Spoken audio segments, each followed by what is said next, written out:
Is there a Second Amendment crisis in Virginia?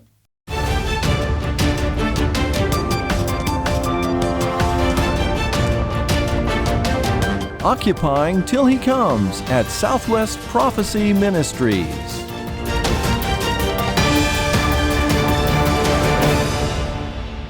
Friends, welcome to our Last Days Beacon program for today.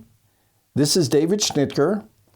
The purpose of our program, indeed the purpose of our entire ministry, is to equip you as a last day saint.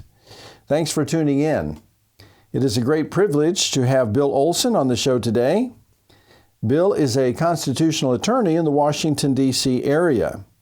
His law firm is called William J. Olson, P.C.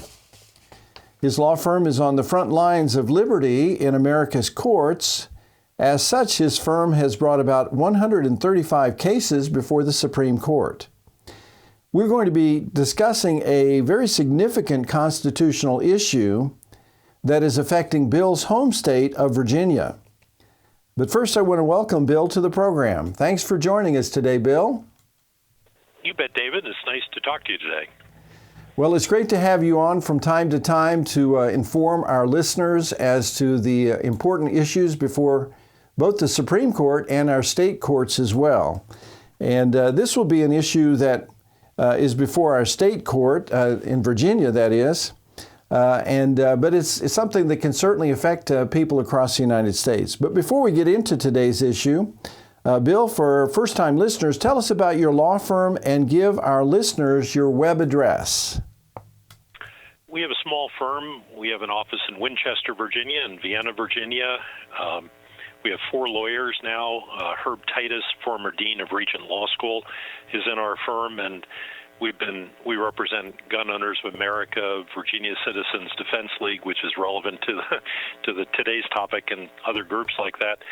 And our website is lawandfreedom.com, lawandfreedom.com, and we have up there the 135 amicus briefs we filed in the Supreme Court and much of the litigation we've handled over the last 40-something years. Well, time flies when you're having a good time. So 135 cases and counting. Yes, they continue. Lord willing, more to come. Until Jesus comes. We hope that you'll be on the front line until Jesus comes. Well, as you know, Bill, I lived in Virginia for many years, and during those years, Republicans generally controlled the General Assembly. How did the Democrats become the majority in the state legislature, which in the Commonwealth is known as the General Assembly? Well, it cost quite a bit of money. The illustrious Mayor Bloomberg of New York decided that operating through a variety of organizations, he would do serious funding in a lot of state legislative races. And, of course, other people who were like-minded also did that. We had some very, very expensive state races, $1.5 million and more. We had the first transgender candidate ever elected to a state legislature in Virginia, who beat out Bob Marshall, a dedicated pro-life delegate who'd been in for 12 terms or so. But Bloomberg decided and we went back and looked this up and added it up. I think it was $6.1 million funneled to state races from 2013 to 2018, and many of those people are serving in the Virginia House of Delegates, and many of those people have been loyal to the Bloomberg anti-gun agenda, and not only on guns, but on abortion and so many other issues, but we're just focused on guns today. Well, it's interesting. I live in the 5th District of Oklahoma, and Bloomberg contributed at least $400,000 to elect lesbian Democrat Kendra Horn for the 5th District in the U.S. Congress. So Bloomberg did spend, I think, over $100 million. He seeded many of the 2018 both national as well as state races. We could talk perhaps on another time as to why he targeted Virginia, but apparently he considers Virginia to be critical and crucial to his anti-gun agenda, apparently. Well, there's some talk that he wanted to create a state which was thought previously to be Republican, but primarily due to immigration, has switched from Republican to contested, purple, I guess one would say, and now it's getting to be worse and worse. All three statewide offices are run by Democrats: the governor, lieutenant governor, attorney general. Of course, the governor was the one pictured in either in blackface or a KKK outfit when he was in medical school. The lieutenant governor has been accused of rape, credibly, by two women, and the attorney general also came out and tried to get ahead of the story and admit that he too showed up in blackface and pictures that he thought would come out soon. And it's just a very strange group. Of course, Ralph Northam is the one who said, after we deliver the baby, we keep the baby comfortable until we have a discussion with the parents to decide what to do with the baby. So these are really these people are about as bad as you get. It is ironic that the medical doctor Northam, who is an advocate of infanticide, one of his arguments on the banning and the registration of assault weapons is that it would save lives.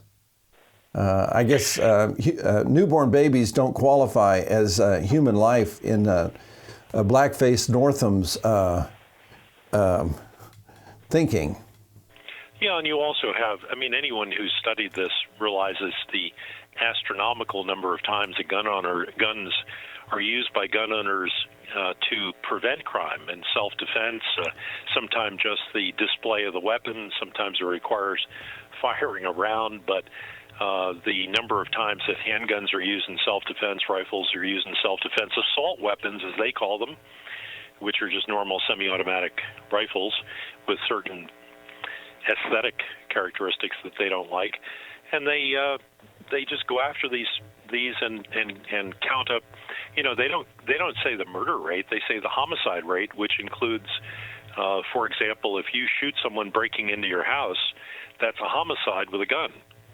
Well, I wouldn't call that a homicide with a gun. I would, it is, I guess, but it isn't a crime committed with a gun. And the amount of deception is astonishing in the gun area, because any kind of just go to John Lott's website and look at the statistics, and people need guns to defend themselves, especially at a time like this with a virus and with people in the police forces not being able to respond quickly, being decimated, not decimated, but reduced in ranks, and people have to decide that they're responsible for their own safety and their family's safety. And now we have all these people who are neutral on gun rights or even hostile to gun rights going out and buying guns. It's really quite ironic. Right. And of course, some of our Democrat-controlled states are letting hardened criminals out, so that there's no pandemic in the penal institutions, so they let criminals out onto the street. At the same time, they're closing gun shops because they're not considered essential businesses. Yeah, fortunately, there are only a couple of states that have done that, a couple of cities also. Most of the time, they have not done that, but Pennsylvania, for example, said gun stores were not essential. Then they got sued. The case was unsuccessful, but the governor relented to a small amount. He said you can buy it, you can open the store long enough to effect the transfer of the weapon, but then he never said you can even buy a single round of ammo. So I guess if you buy the gun, you get it, you can throw it at the criminal coming in the front door. Yes. Well, we could talk about all the anomalies pertaining to the so-called coronavirus pandemic, but that'll be a program for another time. Why has gun control become the foremost issue in the Democrat-controlled General Assembly in Virginia? It seems like right out the gate, this is what they trotted out. Yeah, there, as I said, there's been a lot of scuttlebutt here that Bloomberg wanted to have a state which was historically pro-gun, pro-individual liberty, conservative, and demonstrate that it could be done, that they could win anywhere. And that they had Terry McAuliffe here as a former governor who's very close to the Clintons. And we had Northam, who was badly compromised. I mean, all three state leaders were badly compromised by their own behavior, and yet they were never chastised by the establishment press, really. They gave them a pass. Of course, anytime one of our people do anything, they pillory them. Right, until they resign in disgrace and enter into eternal obscurity, it seems. Yeah, it's a horrible system, and until we realize that being attacked is an essential to develop character, those are the only people you want in office. Right. The ones who get a free ride, they have something on those people. That's typically the way it works, and you want somebody that is under attack. If they'll stand up to the press, they might stand up to Nancy Pelosi. That's certainly essential. So, building on this, what has Governor Northam and his Democrat Bloomberg bought and paid for cronies attempted to pass in the way of gun control in this year's assembly? You know, they had a package of 8 bills they wanted to get through.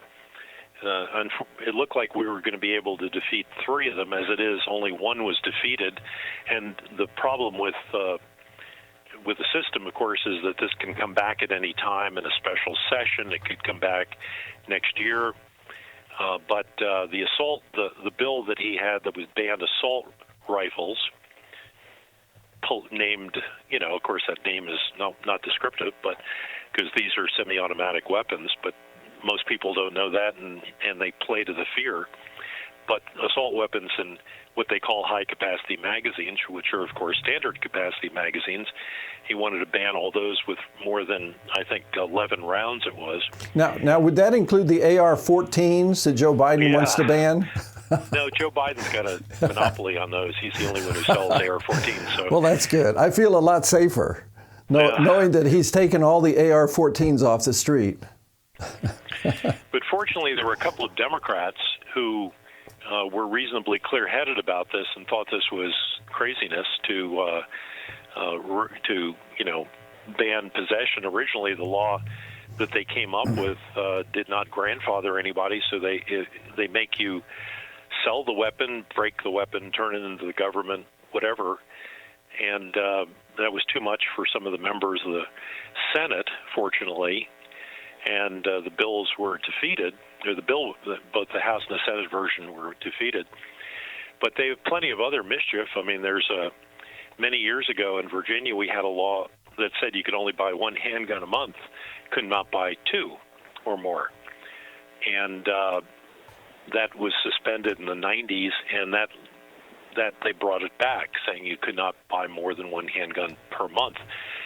There's actually a curious historical anomaly because in the 1600s, that Virginia had a similar law that said certain families could not have two weapons, and those were slaves. So Virginia is now, with Blackface Northam, is going back to the precedent of how we restrict slaves and looking at Virginians in a similar way. It's a bit different, but somewhat similar. He has broadened that to where we have equality. In other words, we're all slaves, whether we're white or black, in Virginia at least. Makes me feel better. He's got everybody on the plantation. Well, if he has his way. We have a suit ready to file to challenge it when he signs it, and that's for Gun Owners of America and Virginia Citizens Defense League and a number of individuals. And also there's another bill that he has requiring universal background checks, which simply means that you cannot sell a firearm to your neighbor or your relative or anyone without going to a federal firearms dealer and having them run a background check, NICS check, on the purchaser, finding out that the purchaser is lawfully entitled to have the gun, and then charging you $30 to $50 So if you want to pass your handgun down to your son or your daughter, you have to go through the government permission process, pay money, and of course that gun is now registered with the government to your child. The House and the Senate versions of the bill were a bit different, and the governor. See, none of these are actually in stone at the moment, David. It's interesting.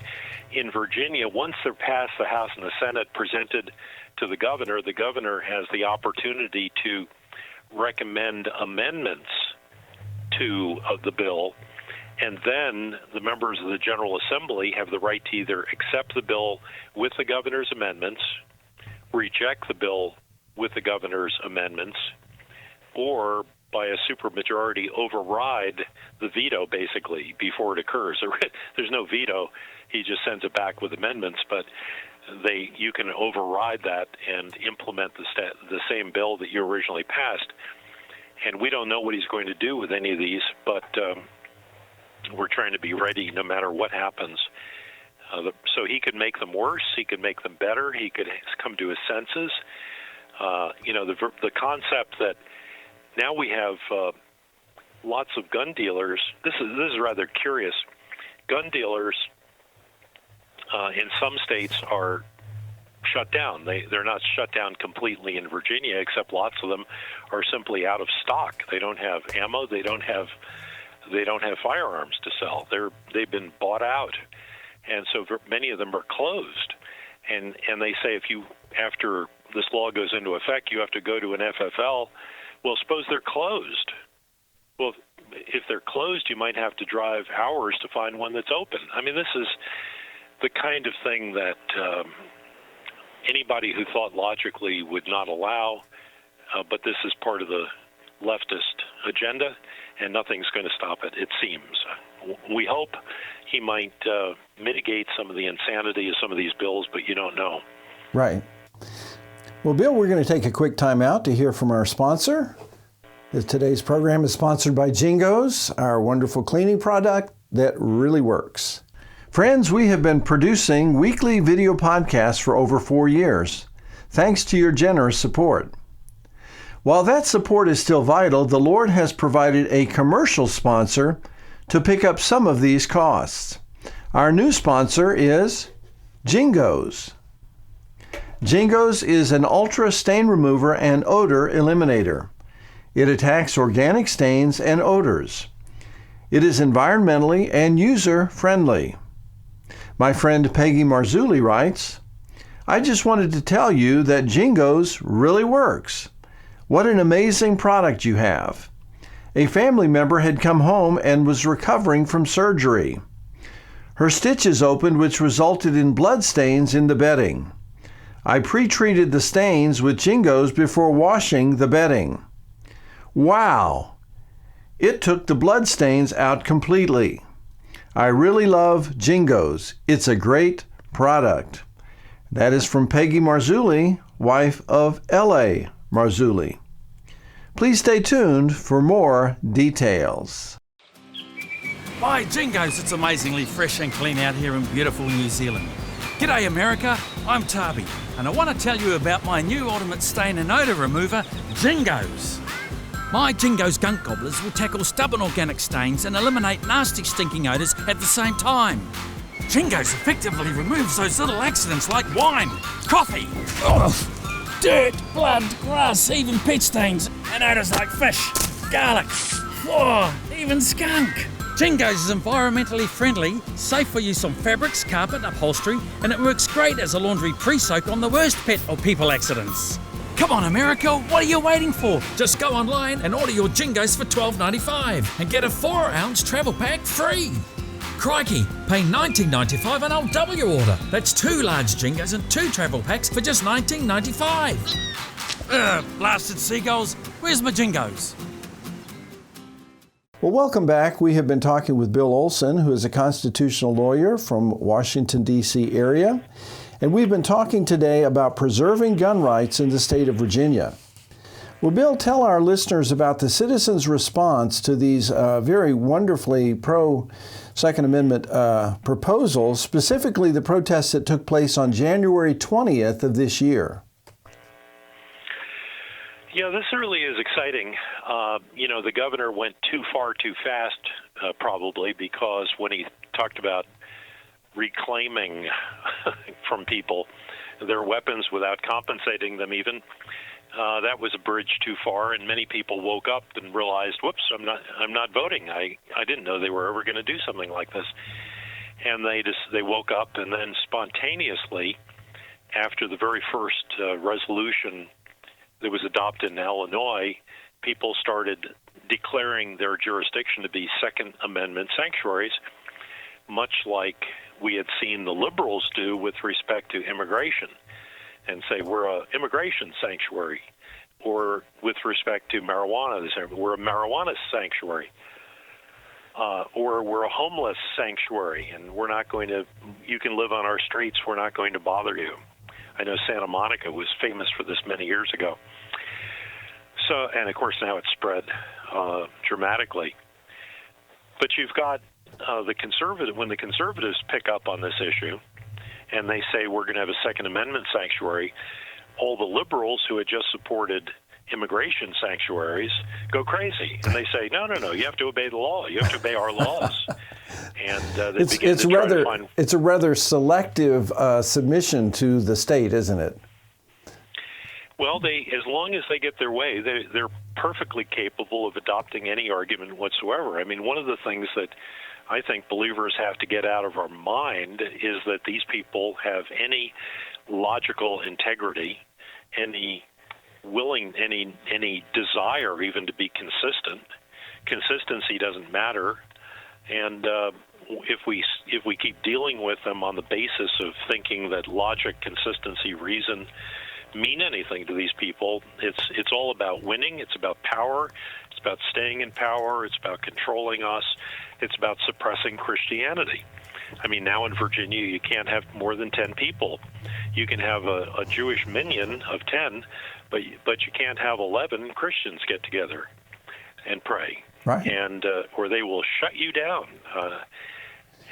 Thank the Lord that Jerry Falwell Jr. is bringing Liberty University students back, and of course they're not going to violate that rule about 10 people. They'll have smaller classes and find ways to do this. But the notion that you shut down the entire country and the economy and the people's, make it illegal for people to make a living, all this is playing into each other. The effort to go after guns, to render us powerless to resist, making us stay in our homes, making us powerless to resist. It's a connected, right. Sequential. Some have termed this bill medical martial law, that they use the hyped up pandemic, which we could talk about some other time in terms of whether the figures are hyped up, etc., to create martial law and a suspension of the Bill of Rights for your health and safety. Is that your observation on this?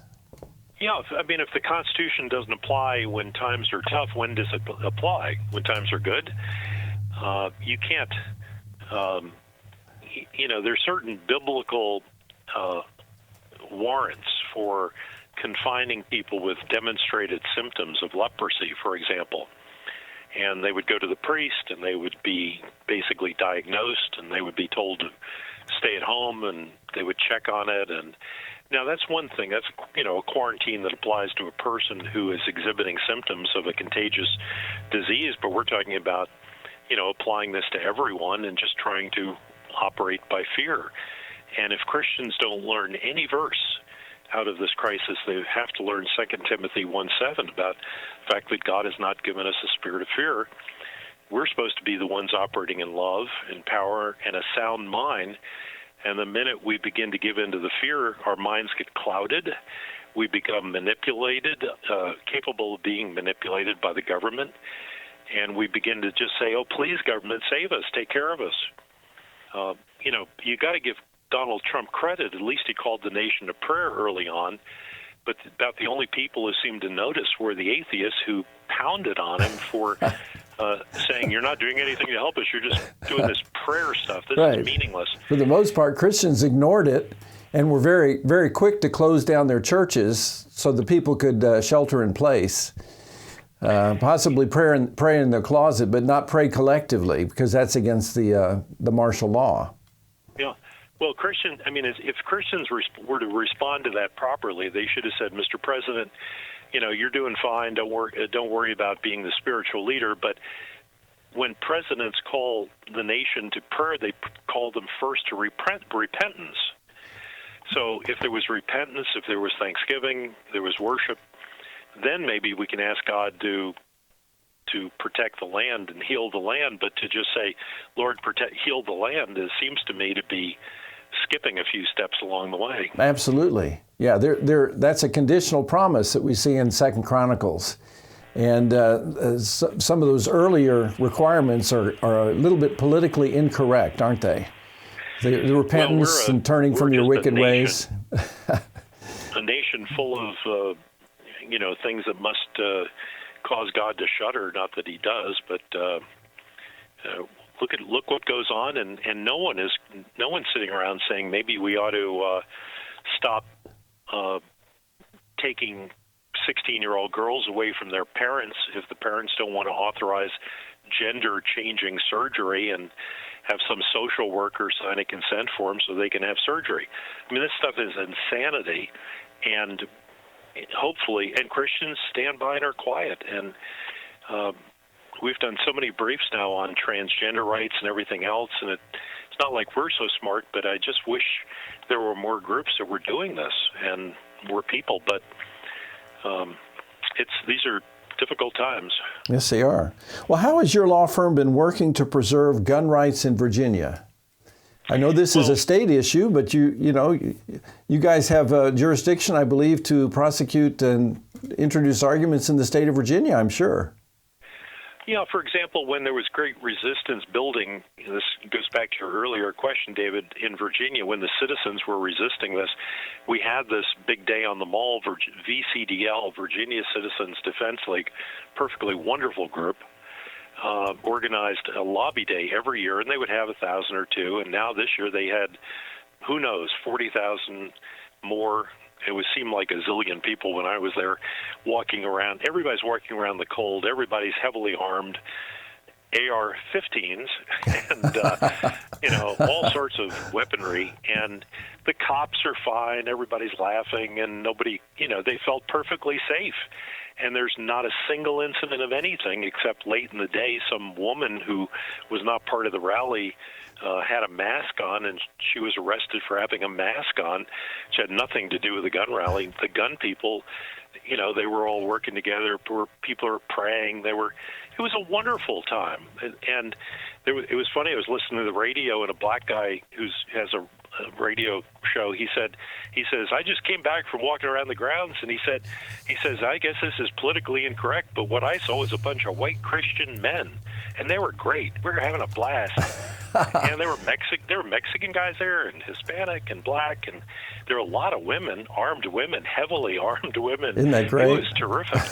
so there is pushback. We had 135 counties pass these sanctuary city ordinances. There's just tiny little enclaves of liberal democratic cities that wouldn't do it. Everybody is pushing back as hard as they can. They have to meet resistance. They have no self-limiting principle. A lot of these people are at war with God. They're at war with the created order. They will never stop. You have to stand in their way. You have to fight back. And there's no passivity here that is permissible for Christians. So you're saying as a lawyer that an essential component in resisting tyranny is to lawfully, legally, peacefully take to the streets and protest and say to the government, no, we push back, we do not consent. You use every vehicle. I mean, at the moment, you can still petition government for the redress of grievances. At the moment, you can still file lawsuits. At the moment, you can still advocate your principle. You can organize your neighbors. Of course, now you can't go knock on their door, but you use every power you have while you have it, or else you could lose it. Absolutely. And I think that's where we are. We got to get everybody to vote, get everyone registered, realize that elections have consequences, and people cannot just be passive and say, oh, the government must know best. Whatever they think, that's what we'll do. The fact that churches just rolled over on meetings, it's just nuts. We have big buildings. We could have 150 people and nobody would be within 10 people of each other. Right. At a church I used to go to, and they closed down immediately. Right. Yeah, the acquiescence of Christians and pastors is shameful. I'll just say it, in this country. We talk about, I've heard pastors say, well, we need to confront this coronavirus with fear and faith, and then they promptly close their church down. It's like, which is it? Which is it? And then they pick one pastor who says, well, at our church we cure everybody of HIV and cancer. And that's the church that says they'll stay open, and that's the church that they put on the national news. And, of course, once they say we cure everybody of cancer, people just shut it down and ignore it. And yet that's about, there aren't too many people doing this. By the way, if anybody wants to see some encouraging information about how the coronavirus thing is largely bogus, not entirely apparently, but largely, we've collected about 20 articles that explain this from a variety of perspectives on a website of a group we work with called centerformedicalfreedom.org. And that's the website, centerformedicalfreedom.org. And at the top are about 20 articles that are contrary to the CDC, World Health Organization narrative as to how contagious this is, how much the degree of morbidity and mortality. It's quite optimistic when you penetrate the people who are trying to manipulate us and control us and just read what the science says. Absolutely. One bit of encouraging news as we conclude our program is that I heard that Russia and the United Kingdom overnight, just yesterday, their time, have downgraded the coronavirus and have lifted quarantines throughout their countries. So we have at least a couple of countries whose governments are beginning to recover their senses, and perhaps they're not on board with the globalistic agenda of this pandemic, so-called pandemic. And they basically said, we're downgrading this coronavirus and we're basically back in business again. The degree to which the numbers have been manipulated by CDC and WHO is horrible, and that's revealed in some of these articles that we posted. Truly, it is, if Christians at least would stand and say, God's sovereign, my days are numbered, if I die, I die, I'm going to do smart things, I'll wash my hands, I'll do things like this that my mommy told me to do, no problem, but let's get on with life, guys. Right. The mortality rate of this now, many indications might be 0.2%, and with the regular flu, it might be 0.1%, but that's an estimate. So we don't know. Could be less dangerous than the flu. It could be more dangerous. But there are other things going on in the society. There's 5G. There are other toxins. There are threats. There are people who are doing crazy things. I'm not doubting people are dying, but boy, I'll tell you, this is an overblown bunch of hooey in many respects. I'm not saying don't make common sense changes, but if you're fearful, your brain gets clouded. Right. And you become willing to accept the controls, and we're not supposed to do that. Right.